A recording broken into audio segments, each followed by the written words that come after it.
What's going on, guys? This is the Founder Hour podcast. I'm your co-host, Pat. I'm Posh. And in case it's the first time you're tuning in to the show, this is the Founder Hour. Welcome, where we hang out and just chill with founders, entrepreneurs, creators. And today on the show, we have Jeff Cole, who's a digital creator himself, entrepreneur and co-founder of Ikonick, and just a fucking living legend. What's up, Jeff? What's up, guys? Thanks for coming. You guys are at the new place, the new HQ. Oh, yeah? Yeah, it's fucking sick. I think last time we had Mark, your co-founder, Mark Brazil, on the show. Shout out, Mark. And that was kind of the last iteration of The Office. So yeah, he talked a lot about me in that one. Yeah. So. I mean, I think most of the episode was about you. It was actually the most he's ever talked about me in a podcast. I think that's what he was shouting out because he was so surprised at the things you were saying about him. And he was just so excited that, I don't know. He was just very excited. So, Mark, thank you for your excitement. Yeah, thanks, Mark. So why the move? Why Office number 2? What?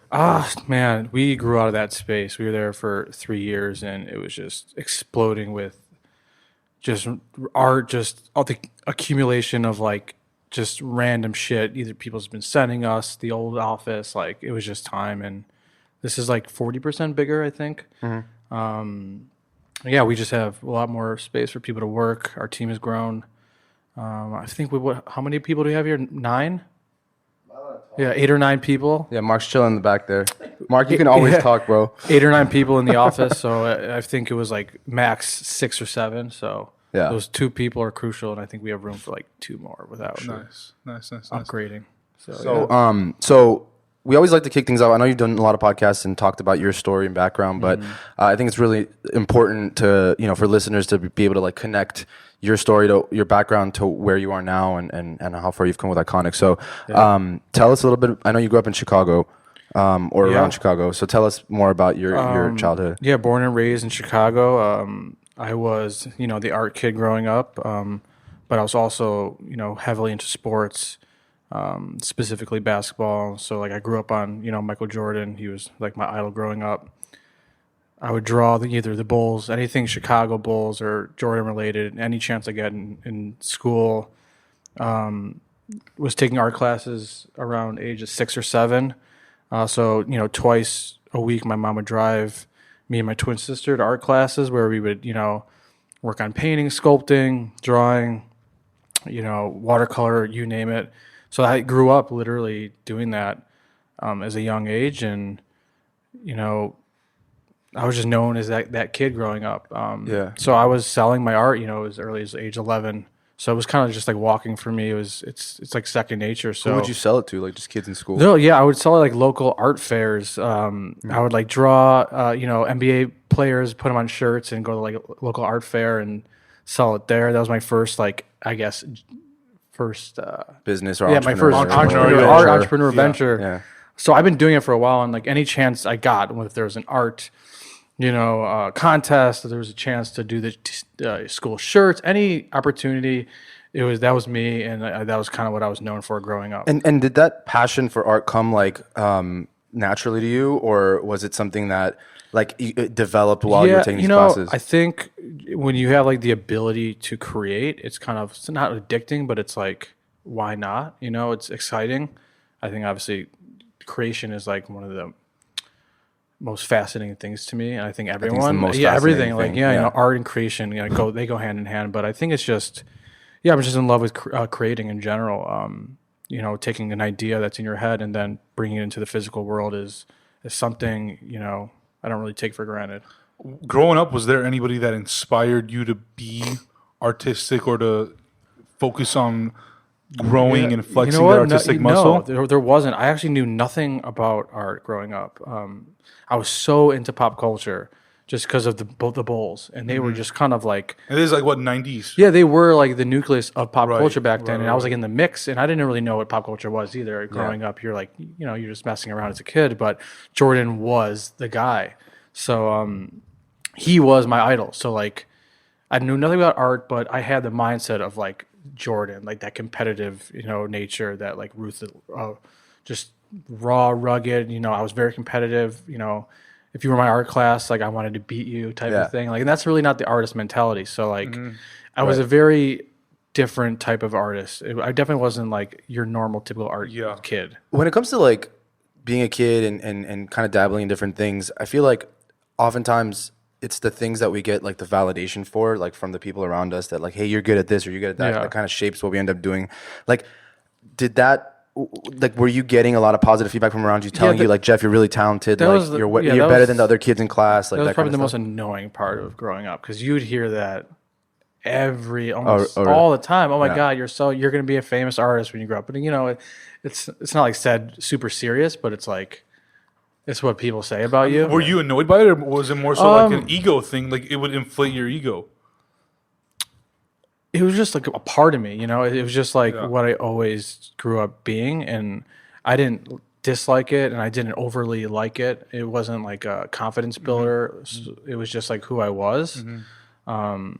But it's funny. We actually just had a podcast, and we were talking about gifts, presents you got as a kid, and literally, like every present I got was like a coloring book or like one of those big sets with every marker, like, like sketch pads. That stuff I didn't like, because like I wasn't really into that stuff. Like I would just draw because I was really good, and paint I was really good, but like drawing like pen and paper. Yeah, but like everyone thought, oh, I would love to get all these art gifts, and I was I was a kid who loved music and hip hop, rap, sports, and I wasn't really the typical art kid, like I told you. Right. So like everyone thought I was. So I would get all that art stuff. Do you think that external validation early on from the people around you gave you the confidence to continue in that industry, in that art world, or was it just you knew that that's what you like, and you were going to do it anyways, regardless of what anybody thought? It was a little of both.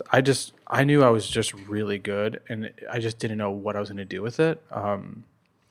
And like gradually it would get clear, like the vision would get more clear. I never knew what I wanted to do or be an artist growing up. I just knew, I'm probably going to do something with art. Mm-hmm. Never knew what it was going to look like, what it was going to be. Was I going to be a graphic designer? Was I going to be a painter, an illustrator?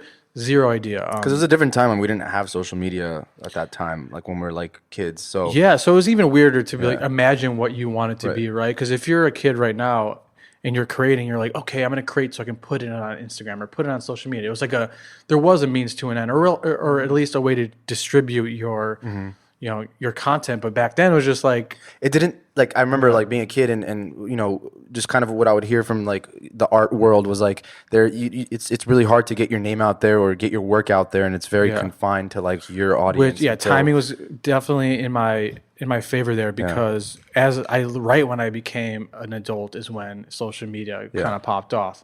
And I remember, I'll never forget 2011, my buddy's like, yo, you got to download this app Instagram. And this was like the first, literally a couple months that it was out. And I'm like, all right. Are you still in Chicago at the time? Yeah. I've only been in LA for 4 or 5 years. Okay. A little under 5 years. So when it came out, I was so mind blown that I could literally just upload a drawing or something I made, and right away, within a couple minutes, I have likes from people, real people. It was the first thing that I'll never forget. I'm like, there's no way these are real people. Yeah. Because I literally would post something and organically using the hashtag, because I was using hashtags literally the first month. I was using like hashtag art, hashtag streetwear, hashtag illustration. Yeah. And I was automatically getting likes, and I thought it was fake. I was like, there's no way this is real. I would click on the profiles, and like back then people didn't really post anything yet. So it was like a lot of people didn't even have any posts. Yeah, less competition. Yeah, it was like half of the people are just like they're on it and they follow a couple of things. Yeah. So do you remember what your first Instagram post was? I've deleted a bunch, but I don't. But it was my art. Yeah. I started posting my art. Something that you had drawn, or was it more graphic? I was both. So back then, this is when I just started on the computer. So I was a mix of either drawings that I did in college, stuff I was experimenting with, some old stuff and some new stuff, which was just back then it was just freelance. It was just me messing around, because I actually had to build my portfolio just to apply to get jobs, since I've never took any design courses. So I was kind of just building things out of thin air. Mm-hmm. But so in college you didn't do any like digital? Yeah, no, nothing. None. Nothing. They didn't even teach you? No. What did you study? I majored in illustration, and actually was going to the upper division art program in illustration at Arizona, but I dropped out before I started that program. But yeah, it's wild. Instagram was wild back then. Was it like, I know you have a big following now on Instagram, but was like the growth pretty quick once people started getting No. wow. Yeah, it's wild because I actually grew to 5,000 followers, which was a lot back then. Yeah. Shit, it's a lot now. It's like double Yeah. level So in that. like 2013, I had 2012, I had 5,000 followers, and that was by using the hashtags. Yeah. But that was it. That was like Which is, I my feel like, cap. where unless you like really put in the effort and do, be creative with it, that's where most people just kind of cap out, which is like that 5 to 10K range, Yeah. like organic, just. Yeah, and I also was working for different companies, so I wasn't really able to post everything because obviously, I did a lot of product design, which obviously you can't post everything you do in the product consumer world. Yeah. So yeah. So let's kind of take it back again to like when you were a kid and you're doing art, and that's kind of, it sounds like all you were really focused on as far as outside of just day-to-day stuff. But was there anything else that piqued your interest? Like, if art didn't work out, was there anything else you would have wanted to do? Well, I wasn't. See, there's the thing. I was so good at it that there was no way. Yeah. I wasn't good at anything else, even coming close to that. Like, not It's even like close. this way or no way. Yeah, like, it was there's like no other option. It came so effortlessly that I was like, "There's like, what else am I going to do where I'm like literally not trying and doing this well?" Yeah. So I knew that I had a lot of potential, and I Yeah. wasn't even taking it seriously. But so were you making money doing it? I wasn't making any money until I dropped out and had to fend for myself. And how did you make money at that point? Well, I downloaded Illustrator. I made a couple logos and a couple things on Illustrator. I put it into my you taught Craigslist yourself? ads. I would go on Craigslist and go on all. I mean, I would apply for so many different jobs and whatever jobs I got. And I was lucky that I could hop on Illustrator and Photoshop and create something very high level for my experience, where I could actually get a couple gigs that actually paid pretty well. But my first ever thing I sold was a logo for $150. It was a music logo for some guys who were, they just opened a studio, and I got $150. And to me, that was like, it was amazing. I was still in college. I think I was a junior in college. So you taught yourself Illustrator and Photoshop? Yeah. In college, didn't go to classes, just sat in my room. And did you see that like wave, kind of, I mean, well, around what time you were in college? Like what years? I was 21, around 21, 22. Which is like what years? Sophomore, junior, yeah. No, like a year, like 2000. 2010, 11. 10, 11. Okay. Yeah. So like that's kind of like right when, like you were saying, like Instagram was launching and you're seeing all the stuff Perfect online. timing. Like, yeah, great timing Yeah, for sure. so, Which is really important in the entrepreneurial journey, is like the course, timing is yeah. a big part of it too. But did you see like that wave of like, were you and all like anyone around you that was an artist or interested in art, like were they trying to go into digital art? You know what's funny? I actually hated digital artists. I refused to get on it. I was so loyal to the pen and paper. Yeah. And I was like, oh, I'm never going to be, on a digital designer. Like, I thought it was so whack. And that was just me being stubborn, and obviously because I didn't know anything about it. Yeah. But this was, I got into it because it was survival instinct. It was like literally me, like a caveman, like trying to make fire to survive. So why'd you drop out? So around freshman year, my family went through a lawsuit, and we lost our house. My dad went to prison. I had to drop out because my parents couldn't pay for college anymore. I had to start to pay, so I'm like, there's no way I'm paying. I was going to a big university that was very expensive, and all of a sudden, like my,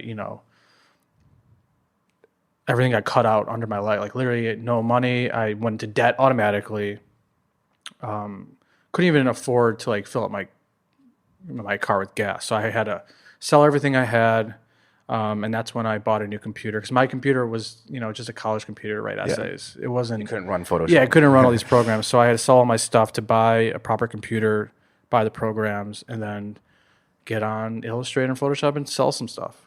I'm curious. Usually when folks go through something traumatic like that, being positive isn't the first response, right? It's like you kind of sulk in your emotions and you become like this. Oh, like, what am I going to do? What were the emotions that you were going through, and how were you able to kind of maybe force yourself to get out of that? When it all happened, I don't know why I thought this way, but I'm like, there's only two ways to really deal with this. Because when anything tragic happens or anything happens in life, there's two ways to deal with something. It's positively or negatively. And what is that going to do? I'm going to pout and, sit in my ass and blame it on that. Or I could, do what I was born to do. It was almost like my permission to go, all in on this thing I was given finally, because up until this point I wasn't. And I was partying, I was in a frat. I was obviously doing very well in art, wasn't going to any other classes. But there was some points in there where I was like, shit, I need to take this seriously. Like I was kind of slipping. I was never a good student, so I was never good in school. But art is the only reason like I was able to get into these programs in these schools. I would do terrible in all the other classes and destroy my art classes. And it wasn't until I failed at my first art class that it was a big wake up call. But it was 100% survival, and I knew what I had to do. I got lucky. A lot of my siblings weren't as lucky. A lot of people aren't as lucky when tragedy strikes. Some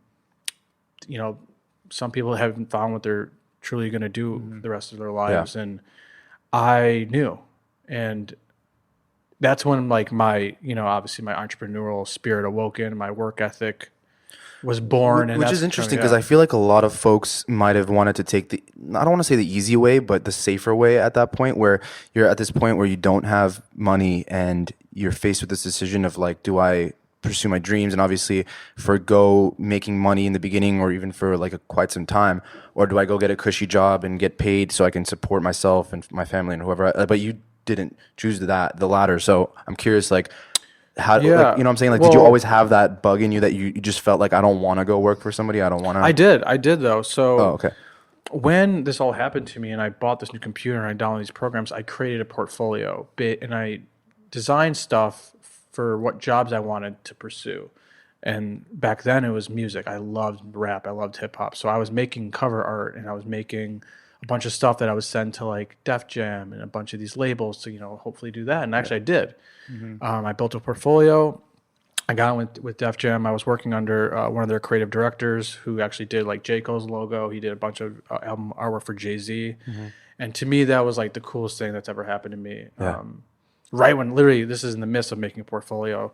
So I was literally just applying on Craigslist to jobs. I was getting art director positions, interviews, and I would go into the interviews and they're like, all right, like how much experience do you have? Like, is it art director? I'm like, I just downloaded the programs like a year, 6 months, a year, and like they laughed. It's like it was like a joke, but I did get some good jobs, and I got a nice job that paid me well. That was sort of corporate, senior graphic design job. I was the youngest one in the company by like 10 years, and I hated it. And I actually ended up getting fired because. What did you hate about it? Like the job? I was bored. I would finish what they gave me in a couple hours. That would take me a week or two, and I was so bored. I would be, on ESPN. I would be on like Yahoo trying to see the trending news, and I'm like, this isn't me. I felt like I was in school again. I was looking up at the clock.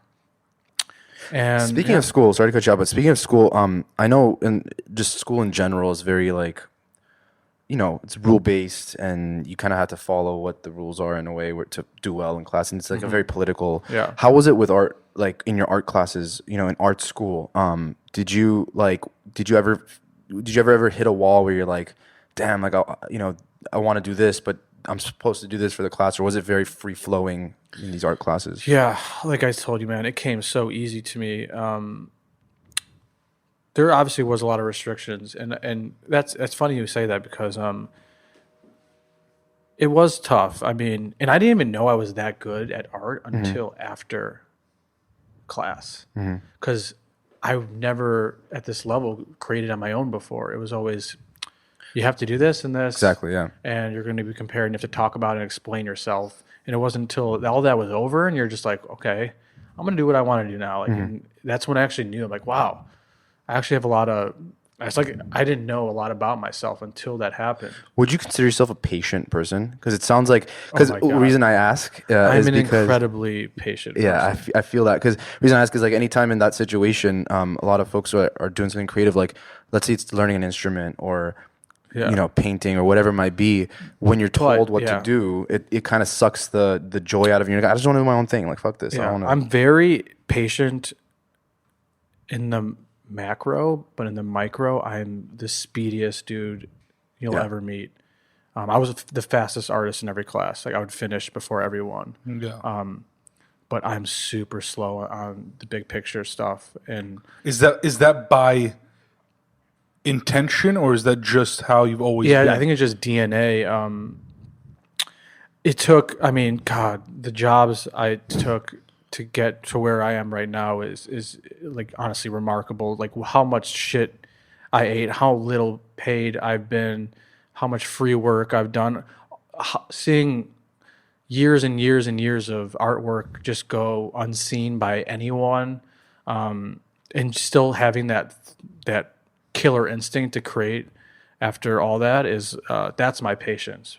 But in terms of that physical execution, it's like walking. And what's It's going on like- through your mind at that point? Like when you're working a job you hate and you're not seeing the light and nothing's really working out.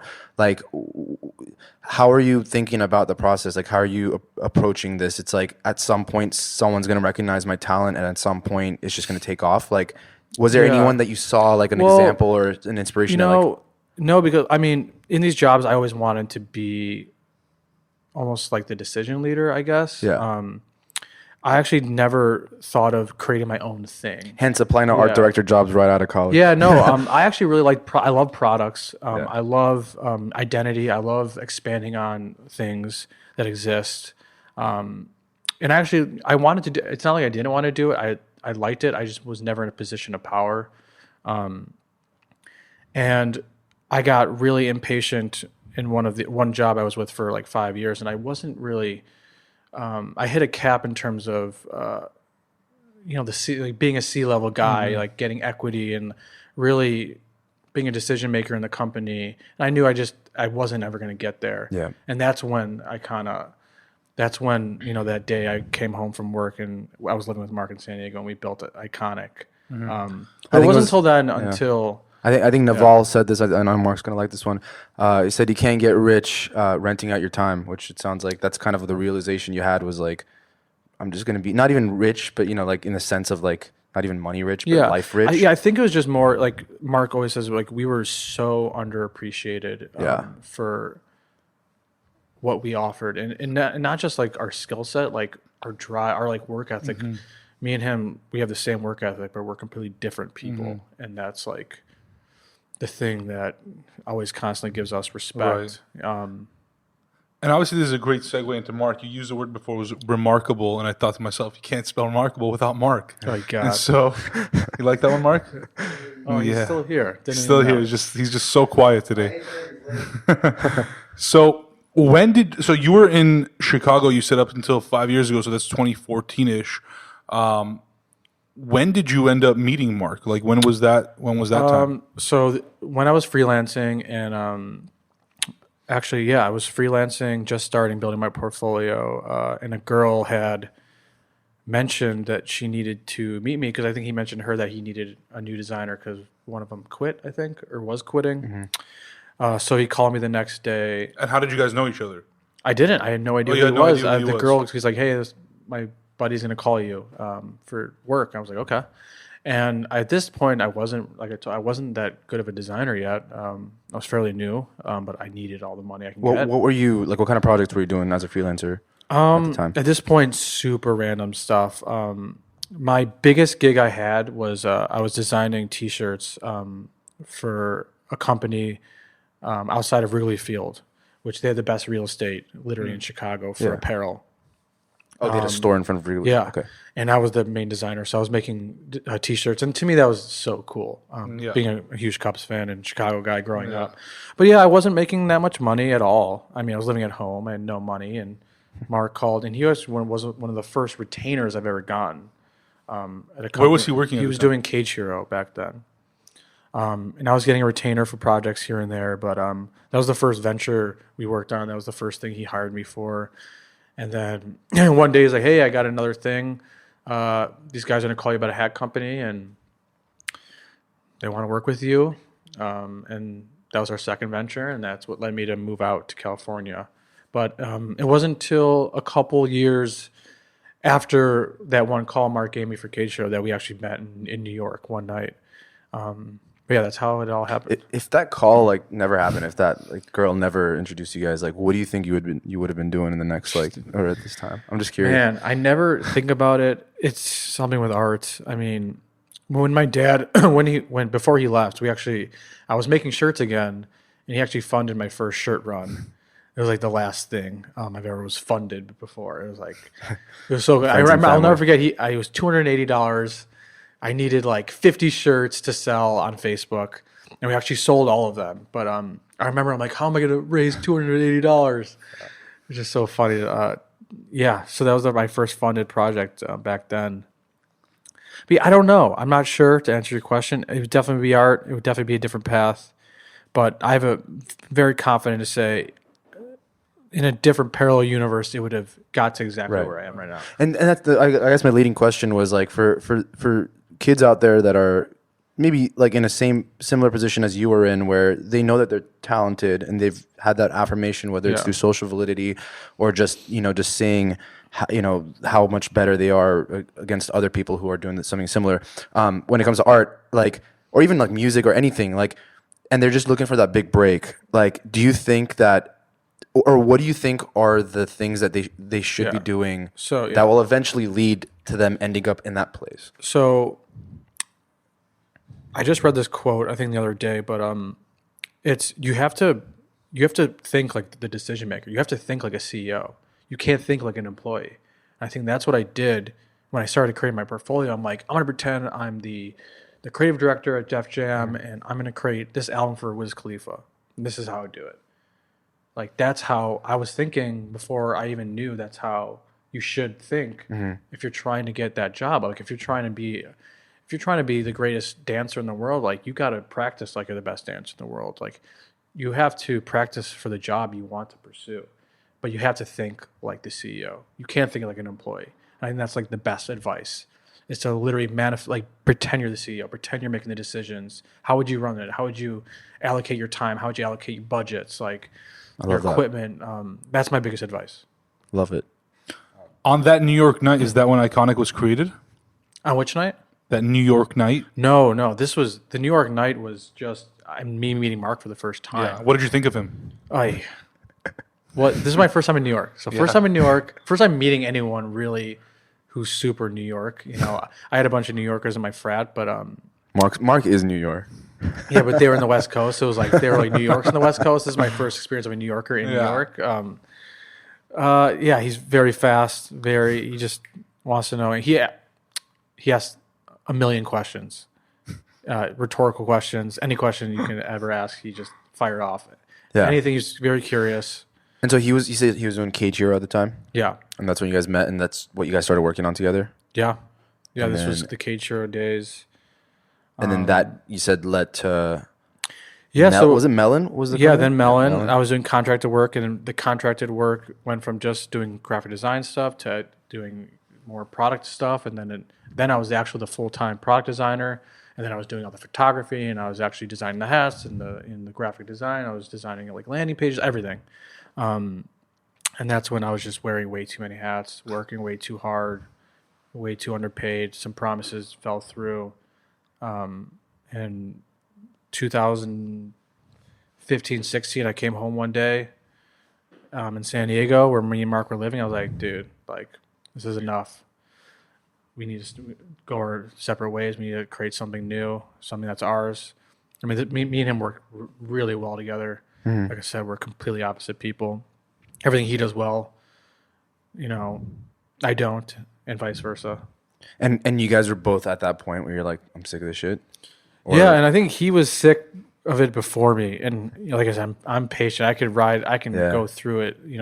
I can be dragged through the mud quite a bit. And I don't know why this night, it was just one night where like, let's create something. And he had some big Instagram accounts that he had access to. Mm-hmm. And I was a fast, thinker. And this was the first time I actually used my brain to kind of hack pop culture and where all the attention was. And this is when I started first really analyzing and kind of the user behavior inside of attention and the applications and Instagram and how'd that all come about? Like, was it just you saying like, I'm going to sit down and I'm going to think about what's going on out there and what opportunities there are? We're like, well, so or my question was like, or was there something specifically that like inspired you? Like, holy shit, there's something here. Yeah. So when I lived in Chicago, I would print some of the artwork I was working on, and I would decorate my apartment. And our apartment, we had parties there 3 times a week. So it was more of like a gallery. I had around like 20 pieces all around our place. Very big. It looked almost like Ikonick pieces, but it wasn't. And people would come over, and we had like 40, 50 people over every night of that, those 3 nights. And people would try and buy all the artwork off the walls. And I was like, dude, that's my only one. And at this point, printing art online was a new thing. Yeah. A new concept. I'll never forget Googling like custom art, like, print your art. And I found a site, printed my stuff, and that feeling when you're getting those first canvases that came in were amazing. And okay, so they were on canvases at the time. Yeah, this was canvas, putting them up. And then I brought most of them to California, and we're like, wait, let's start. And when we put them up, and in San Diego, we're like, dude, let's just start selling art.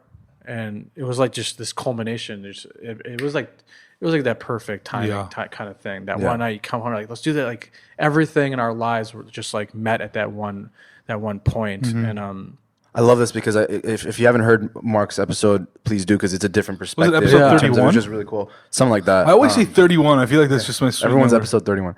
But it's really funny because I know he was saying that something along the lines of like he was managing Timmy, and a lot of people couldn't afford the artwork. Yeah, so it kind of so came here together. I was making the artwork that we wanted to sell, and he had the idea, to start commercializing this. And I went on Instagram, like, well, what are people looking at? And there was a lot of memes. A lot of people were sharing memes. A lot of people were posting motivational stuff. So you saw a lot of motivational Instagram accounts. Yeah. You saw a lot of photographers flooded, the scene. And that's how Ikonick was born. I was like, let's just create iconic images for the next generation. Remind me how the name came up.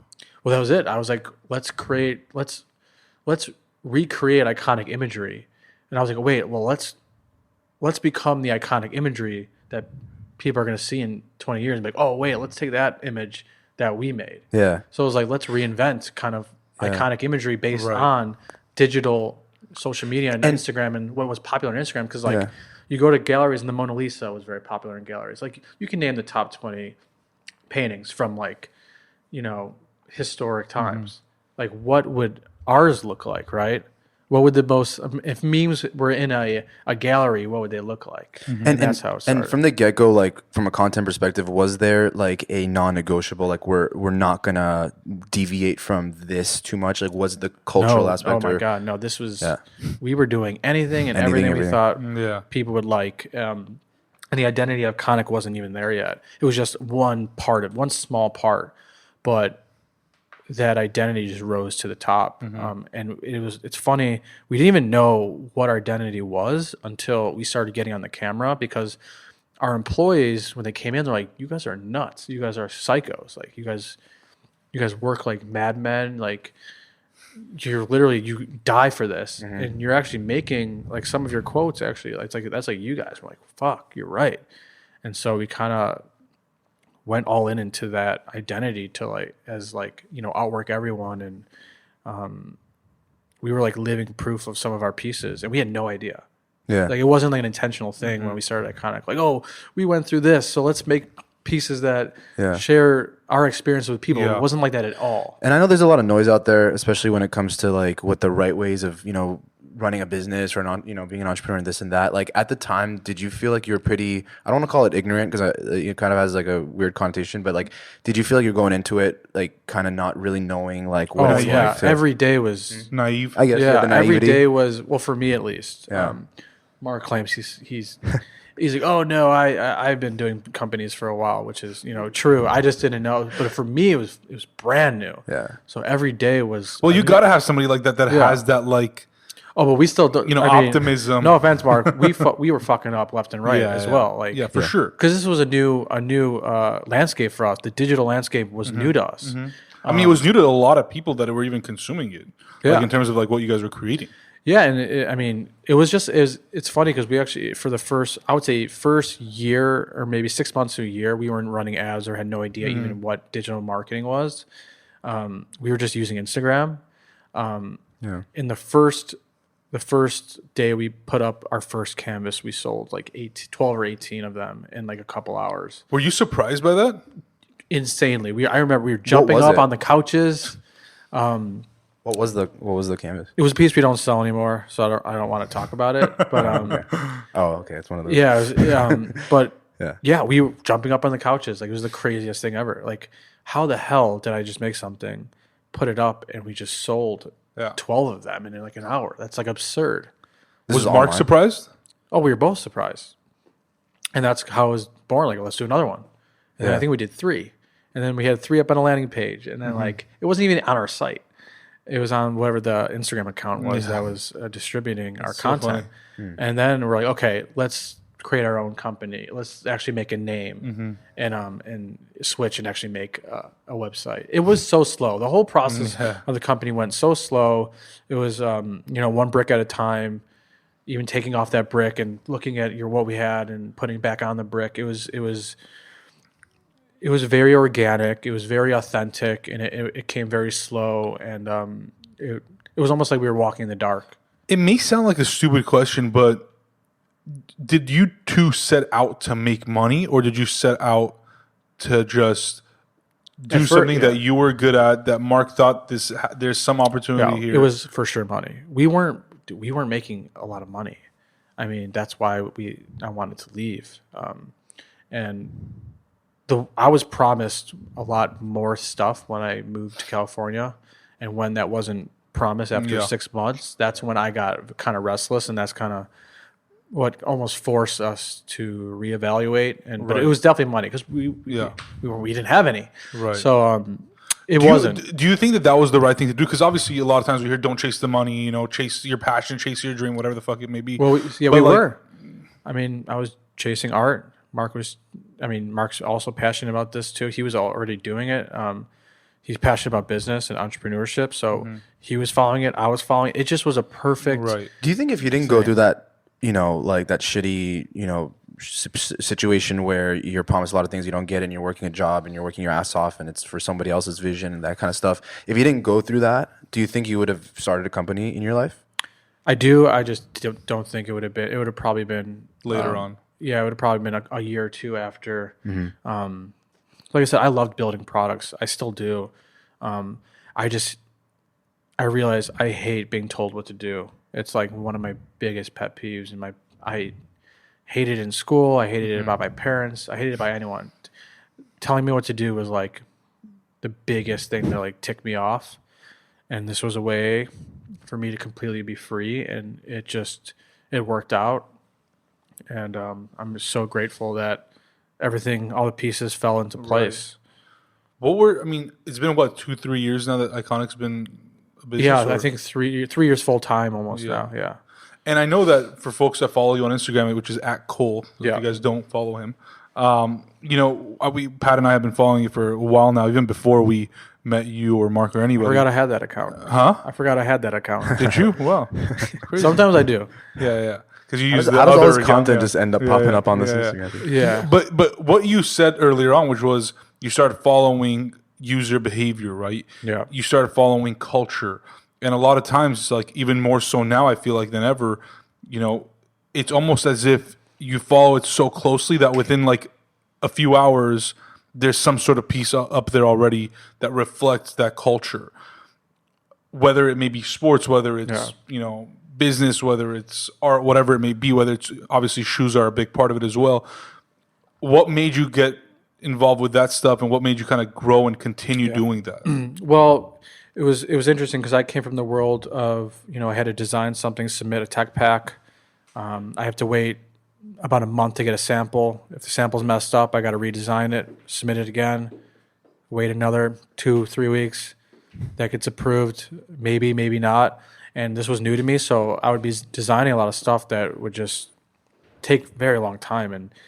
And it just all made sense. I'm like, I can upload my art because I'm like, I did it before. It came here in a week. It was amazing. And we're like, drop shipping wasn't really huge back then, but this was just like, it was almost like it fell in our laps. And it sounds like it didn't happen that easy, right? It was our whole lives leading up to this one point. But at that time, it was like an eureka, kind of moment. Like, so you're saying, like, because I'm already fast, I can design something right now and upload it, and then we can put it for sale, and we don't need to get a sample in, and we can just see sales come in right away. So it was so mind blowing to us. And when we first figured out about digital marketing, that's when literally it was like I felt like I hit the lottery before I hit the lottery. Like that feeling you get. Yeah. That's literally what I felt. I knew right away when someone's like, you can do this, like your stuff would put it on Facebook, and we're like, wait, what? Yeah. Like you're saying I could spend money and people will see it and buy it. And once the week we got on that thing, it was like a rocket ship. So I'm curious what your approach is, whether it's, I don't know if it's changed from then when you first started the company to now, but what is your approach to coming up with new content? Like, how do you go about this whole process? Man, it's tough. That's like, it has a lot to do with, one, obviously having a pulse on culture, right? Yep. Which anyone can really do. But it has a lot to do with like style and just like knowing what's cool, like knowing what you think people will like. And I've been doing that my whole life. I was, painting logos on cell phones before there were phone cases. Yeah. Like people would bring in their Nokia phones, the first Nokia phones, and be like, Jeff, can you paint this logo on the back of it? Yeah. And in school, I would, paint the Jordan logo and sell it to them for like $20. So like I always knew, I always had this. But yeah, it just came, so naturally. And I think, once all these apps came out and people were on them, it was just in my nature to like study, how people use the platforms. It's the same way like an entrepreneur or someone like Gary Vee, like when he was, rearranging stuff in his wine, store when people came in. It's the same mentality. It's the same thing. Like, what are people paying attention to?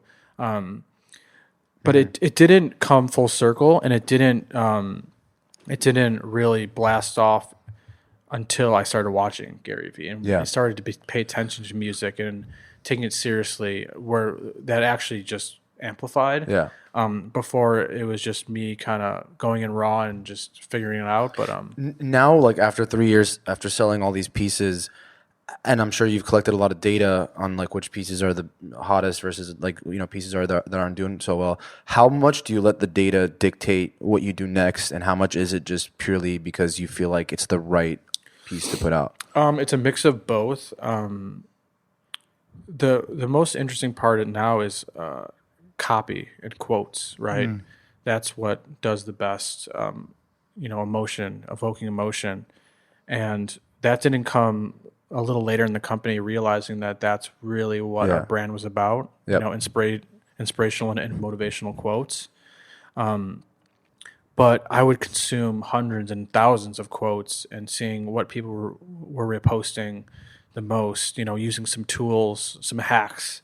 But most of it is just like me reading something, and if it really hit me in a way, I was like, damn, like that's super cool. Like I would just keep it. Mm-hmm. Yeah. And that's just something I think I was just born with. It's so interesting to me that the quotes do so well, because I always tell him like, I feel like historically art has been so kind of like, just kind of, I don't know what the word is, but mysterious, where you kind of like, everyone has their own interpretation of what it is. Yeah, it's so funny. On my story the other day, I don't know if you saw, I quoted, I think it was Picasso, but he's like, I don't want anyone to have 1,000 interpretations of what my painting is. Huh. So I want it to mean one thing. Interesting. Yeah. And that's how it becomes dangerous. It becomes dangerous if it's just about one thing. Yeah, because if you can interpret it in 100 million different ways, it really doesn't mean anything, because everyone's going to interpret it differently. But when he said that, I'm like, holy shit, that's literally what I strive to do. Like, I want it to mean one thing, and I think that's what you mean. It's so binary, putting a quote on a canvas. And obviously, there's a lot more that goes on to it. But when you put a quote on it, that's what it means, you know? Right. And especially the way we consume right now, I can't look at something and stop and be like, all right, I'm going to sit here for 20 minutes on my feed and try and figure out what this means. We're not patient anymore. Right. Well, we have a couple seconds. But when you purchase art, I feel like it's different, no? That's what I'm saying. To play devil's advocate, I feel like maybe even Picasso, if that's what he really wanted, I'm sure maybe I'm assuming here, but he like tried to even put that out in the world. Like this piece means this, but just historically, like if someone looks at it, they don't really know that as much versus just how they feel about the art piece, something about that. And the only way to consume it back then was to go to art gallery and you had time and you could sit there and stare at it. And there was no one competing for real estate. Right. And if you bought a book and you were looking at it, there wasn't someone shoving another book like in your lap, like, no, look at this, look at this. It's like, that's what really, I think, really made me stand out is noticing that and be like, no one has that time. And especially if you want to make money. I preface that if you want to sell your art online in a digital marketing and Instagram world, I think that formula is outdated. Where I hope someone can figure out what this means. You know, I'd scroll right past it. And that was just how I thought, and that's kind of how Ikonick was. I want people to stop. Yeah. And that's the hardest thing to do. That's what everyone wants in digital marketing is how can I get someone to stop on my content? Right. How can I get their attention? And you know, the one thing I love about Ikonick is after we, sat down with Mark, a lot of our friends, ended up buying a lot of the product. A lot of the listeners, Thank you, guys. And of course, and the cool thing was, they didn't just buy one. Like they kept buying more, and I was only surprised because I didn't even think that there was a community out there that I knew that was interested in that kind of stuff. And when you asked them, it was just like they loved waking up in the morning or coming home and being able to kind of see something that, number one, they paid for and it was affordable art, because historically art is so expensive and, you're a collector and this and that or whatever. But it was something that spoke to them, which is why they purchased it in the first place, because I think millennials don't necessarily buy things that they don't need, right? Especially if they're with student loan debt and just like living in LA and how expensive it can become. It feels like you own it. What are some of the stories that you've heard of people that have consumed and have purchased the Ikonick products?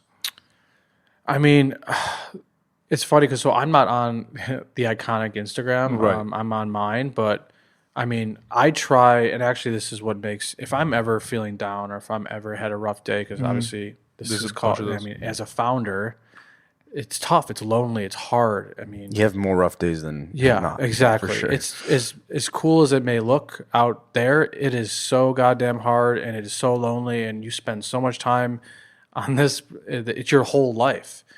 You sacrifice a lot.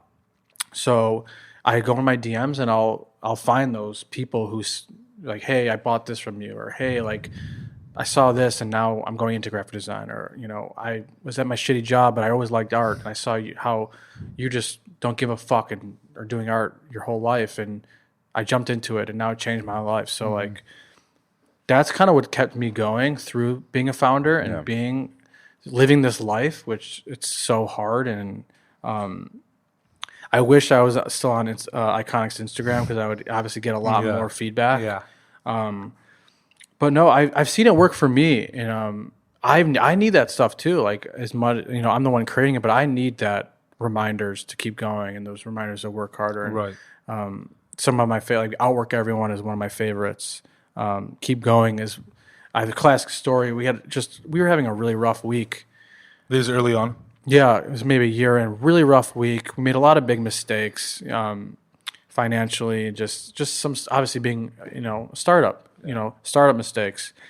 And we had a Keep Going, a Muhammad Ali piece up, and I just like looked up at it and I'm like, fuck, did this just work on me? Like it's like it just worked on me, and I just got fired up again.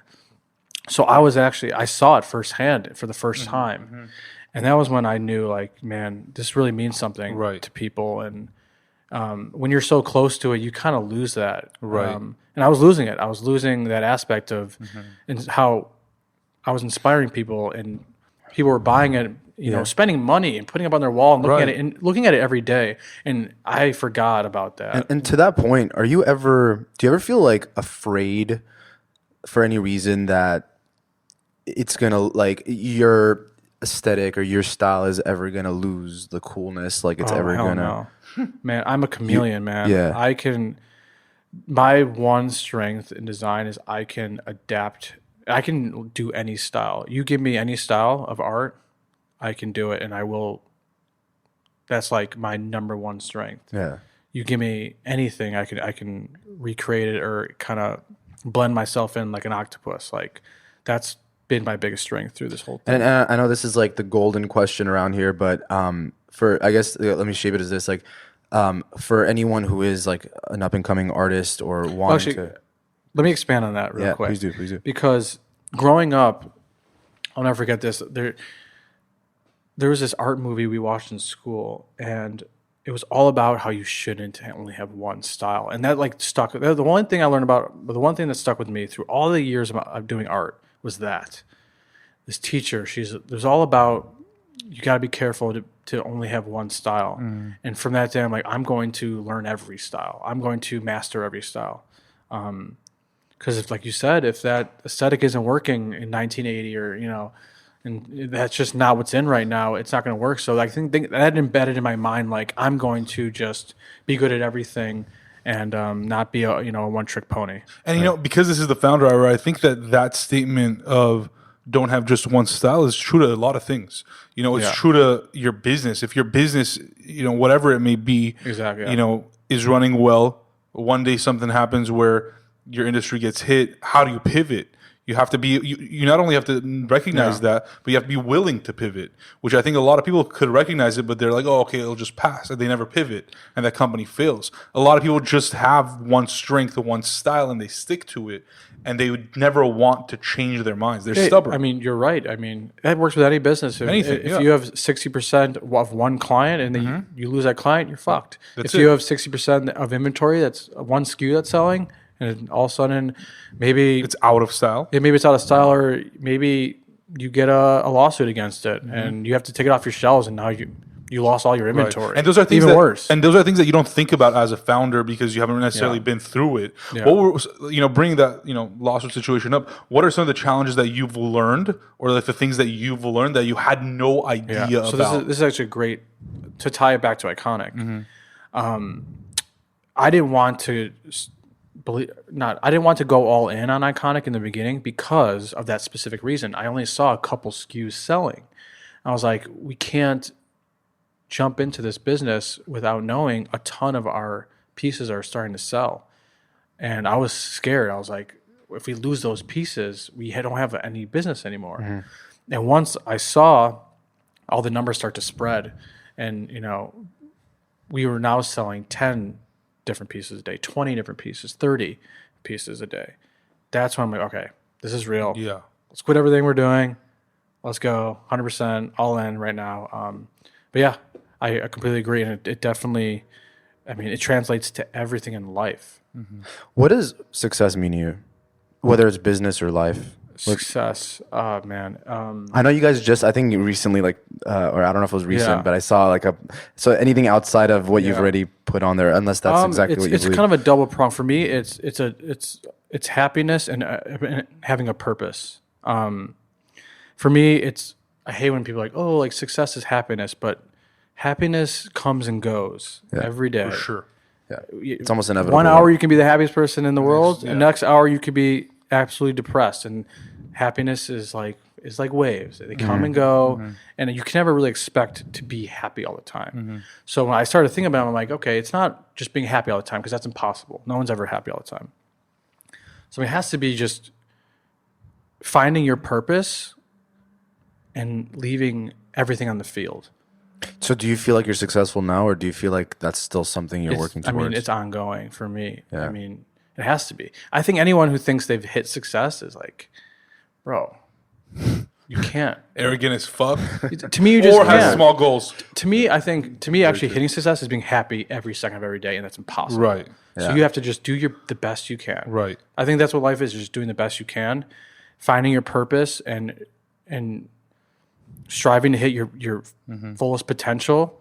And I think that's my biggest fear is like not living your fullest potential. Because when you're at the end of your life, if you're sitting there in your deathbed and you feel like you haven't reached your fullest potential, that scares me. Right. So I just try and live the best I can, have a purpose.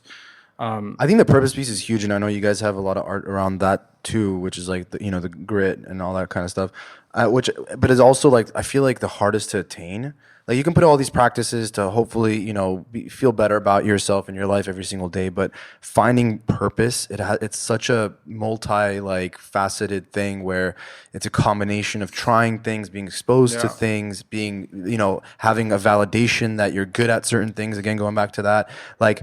How does someone like there's that person out there that is gonna be the next biggest musician, the next biggest artist, but they're still in that grind and they haven't gotten that yet. And it's actually I just thought of this. So it's like I think it's actually harder and harder every day to find your purpose. Because like let's go back to the caveman era, right? Yeah. Right, the basics. If you were in charge of finding rocks and putting them in a pile, and it was that binary, that was your purpose. Like, I'm just going to find the rocks, put them in the pile, and that's my life. And if I can do that for my tribe, man, I'm going to live up to my fullest potential. But now, life is so complex, and we're like, now we know there's could be aliens, and we have so much things going on. It's like, what do I have a purpose? Like, is there this? Like, there's so many questions. Well, it's funny because I was listening for the past God knows how many months. Pat was like, "You got to listen to this Naval podcast with Joe Rogan," and everybody else started telling me too. So I started listening to it. And one thing that he brings up, speaking of rocks, was how he has a true belief that society as it is now will go back more similarly to a hunter-gatherer type system. Oh yeah. Where everybody will kind of be their own thing, their own person, their own tribe, but they will work together. To get things done, right? It's kind of like breaking up this corporation, this like capitalistic. Have you ever seen Divergent, that movie? I haven't. No. It's literally it's the same thing that I was talking about. Is that they all have their own faction and they all do one specific thing, whether it's agriculture or they fight. Right.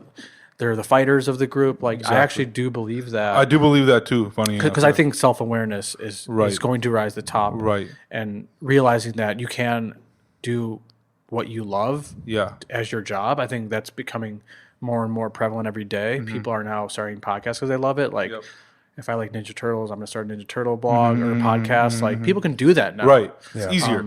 So I agree. I think that's exactly where we're going. And I think it's super cool. Do you see your work ending up in galleries in the future and museums? You guys have a gallery, right? In I Vegas? hope not. You hope not? No. Why? I want that. I just never liked that culture. I never liked the gallery culture. It was kind of like the wine culture that stuck up wine, wine snobs. That just never was me. Yeah. I never really liked going to art galleries. I never So I'm guessing the Vegas gallery wasn't your idea. I love the Vegas gallery is actually now turned into an interactive. Yeah. Which is honestly really cool. I've been seeing you guys post videos about Which it. is funny because you're not supposed to touch the art, but here you're like, touch it, do stuff, Color over it. Yeah. Well, you went anti-gallery. Like you went the opposite direction. Like you're on the other end of the spectrum where you have democratized it and made it accessible to almost everybody, right? So the reason I asked was, do you think that there's going to be one or two or few of your pieces that without even you wanting it to become valuable enough that people actually... I would love that. Who wouldn't love that? Well, that's what I'm saying, yeah. And that's what I hate about the whole Banksy stuff. Right. Everyone's like, oh no, like his stuff is meant to be on walls. Dude, that's such horseshit. Yeah. The holding company that sells and credits these as authentic is his company. It's like he wouldn't authenticate them if he wanted them to sell. You know what I mean? So it's I just never liked that culture. Right. I'm so against that kind of stuff. I want everyone to have my art, and I want it to be on everyone's wall. I don't want one person to have it and be like, "Oh, I have the only Jeff Cole art piece." Like that's not why we create. We create to influence everyone. Right. So is that like form of, I guess, appreciation, like monetarily for like art, like comparing physical art and historically like traditional art versus digital art and what's happening now that's massively accessible to people?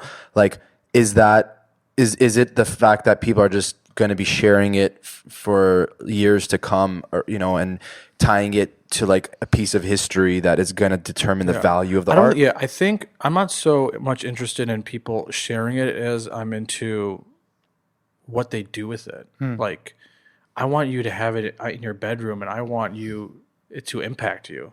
Like, I want to get an email from you in 5 years, like, I've had your piece up on my wall every day for 5 years, and it's done this to me. Like, it changed my life. Like, that's what I want. You know? So I guess like a question I think of is like, how do you see, and I know this is something that Mark talked about, how is a difficult thing. How do you see Ikonick transcending Cole? So right now we are basically taking our core DNA and thinking of ways to market it, obviously in different mediums, whether that be books, toys, movies. I think we're starting to hit rhythm on who our core identity is and what it looks like, and some of these quotes that now people associate us with, we can start develop characters off them, which has been like a resurgence. It's been like almost like a new passion project. Is this like kind of like Kobe Bryant's stuff? It's What more. was this project called? Granity Studios. Granity, Punies. And different Oh stuff. yeah, I haven't heard about that. Well, Granity Studio. Well, what he's doing is he's basically creating these stories like and characters that reflect, his life or like things that are influences to him, or that he's a story. He's become a storyteller now. But like, I think that's kind of what, from what you just said, is what Ikonick might become. Yeah, it's basically taking our quotes and then being like, okay, how would a cat, this have to do with a cat? Like, let's put a cat and bring it into the quote. Like, how would he interact with the quote? How would his life look with the quote? I think that's where we're going, and just almost developing, I guess, a whole world and a universe a new DC around Marvel. it. Yeah, I mean, I know you like that. and it's also, I mean, we're getting a ton of new licenses that literally are mind blowing to think that we have, and it's weird. I haven't even thought about how crazy it is about some of the licenses we've gotten approved and some of the stuff we're working on, which I can't talk about. But imagine the biggest licenses in the world. Marvel. Can't talk about it. But no, it's really exciting to kind of see how our DNA fits with a Marvel DNA. What exists or, out there already? Yeah. Different. I can't say which brands, but what characters. Right. Just mixing our DNA now with other things has been so fascinating and fun to. It's not like we're taking. Let's just say Marvel. This is not a license we have. Hypothetical. Yeah, hypothetically, if I'm not just slapping something on their style guide on a canvas and be like, hey, here's our Marvel collection. We would take our DNA of leadership and hard work and almost 50-50 with their DNA. Character. Yeah, it's like a collaboration of the characters. Yeah, but like the quote and the meaning behind the quote was going to be have just an impact and almost the same amount of real estate and emotion as the Marvel IP. So it's not going to be weighted like, oh, I just put Captain America on a canvas and it says Captain America. Like, that's not what licenses are with us.